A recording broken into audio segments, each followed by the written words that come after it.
तर काश्मीरमधून अत्यंत अस्वस्थ करणारी बातमी आली असं ट्रम्प यांनी म्हटलंय। दहशतवाद विरोधात अमेरिका भारताबरोबर असल्याचं ट्रम्प यांनी म्हटलंय।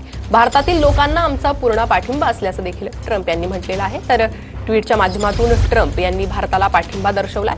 काश्मीरमधून अत्यंत अस्वस्थ करणारी ही बातमी असल्याचं देखील ट्रम्प यांनी म्हटलंय। तर या दहशतवादाविरोधात अमेरिका भारतासोबत असल्याचं ट्रम्प यांनी म्हटलेलं आहे।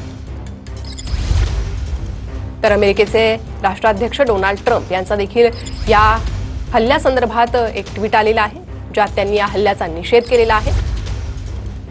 तर मृतांना भावपूर्ण श्रद्धांजली देखील त्यांनी अर्पण केलेली आहे। आणि या संपूर्ण घटनेनंतर आपण भारतासोबत आहोत, दहशतवादाविरोधात अमेरिका भारतासोबत आहे असं ट्रम्प यांनी म्हटलेलं आहे। तर जगभरातून पहलगामच्या या हल्ल्यासंदर्भात अनेक प्रतिक्रिया येत आहेत। अशातच अमेरिकेचे राष्ट्राध्यक्ष डोनाल्ड ट्रम्प यांनी देखील या हल्ल्याचा निषेध केलेला आहे, मृतांना श्रद्धांजली वाहिलेली आहे। तर आपण भारताबरोबर असल्याचं आश्वासन देखील ट्रम्प यांनी दिलेलं आहे।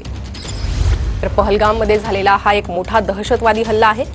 2019च्या पुलवामा नंतरच्या 6 वर्षांनंतर हा एक मोठा हल्ला झाल्याचं म्हणण्यात येत आहे। तर अनेक पर्यटकांवर गोळीबार करण्यात आलाय।